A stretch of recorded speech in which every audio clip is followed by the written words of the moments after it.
Even if you found a doctor that you trust, do you still feel overwhelmed trying to make those lifestyle changes that support you through menopause? Maybe you're on hormone therapy or not, but you know deep down that those small, impactful changes are necessary. So, where do you even start? Let's keep it simple and dive into the easy steps that actually make a difference. Howdy, I'm Jenny. Join me as we take small steps to thrive in midlife and age stronger. Most of us have tried those big weight loss goals or fitness goals, hoping they jumpstart us into a healthier lifestyle. But with menopause and all the craziness that comes with it, those changes can feel daunting. The good news, you don't need massive changes. You just need to get consistent on the small things. Small, simple habits are easier to stick with and can have a ripple effect in your health. It reminds me of one of my all-time favorite meals. It was at the Peabody Hotel in Memphis, Tennessee.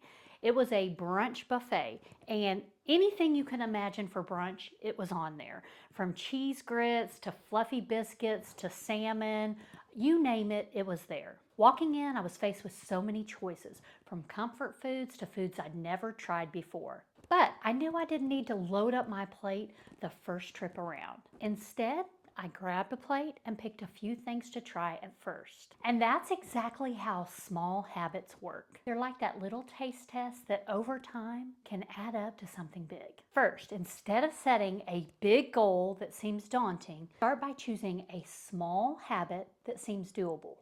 Maybe it's drinking an extra glass of water or going for a walk after dinner. Think of it like trying a couple of the dishes on that buffet. You don't need to fill your plate with everything. Just pick a habit to try out, and if it doesn't quite work, you can always go back and try something different. I always suggest to my clients to add or swap a habit rather than trying to quit something right away. For instance, it's easier to add an extra vegetable to your plate or to swap out an oil for a better oil than it is to quit Oreos altogether. Start with something manageable and reduce some of that friction of following through. My client Shauna is a great example of this. She knew she didn't have the best relationship with food, so her starter habit was super simple.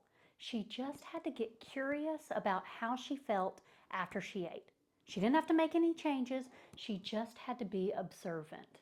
But the good news is, the more she started to notice what foods made her feel like crap, the less appealing they became. And it was easier to, over time, slowly take them out of her diet. That baby step made all the difference. But if I'd told her to quit those foods altogether, she would have had a hard time sticking with it. Quick question, tell me in the comments, do you ever discount some of these healthy lifestyle changes as too easy to count? I know I've been guilty of it in the past, but here's your reminder. They do count, but only if you start. So go ahead and just choose one to try. Listen to your gut. I bet you know the right one to start with. The key to sticking with some of these habits when menopause symptoms are flaring up, exhausted, feeling kind of out of sorts, you can still stick to them if you make them simple.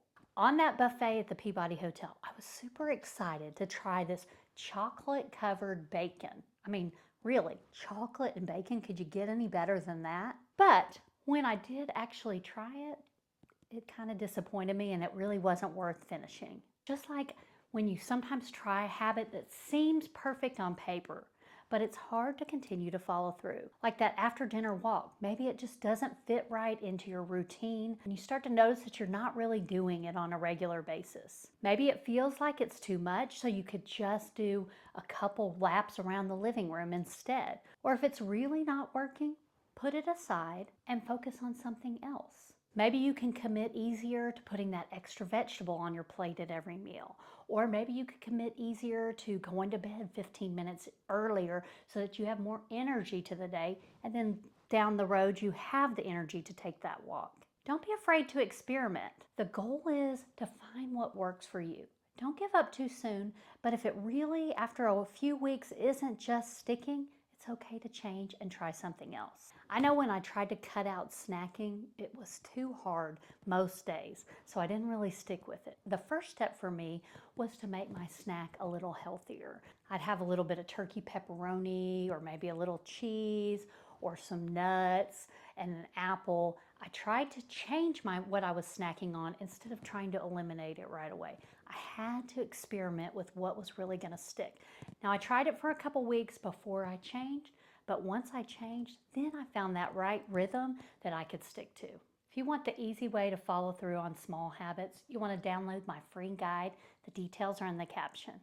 Unfortunately, in our menopause era, no one is watching us and cheering us on if we do the workout, if we eat the salad.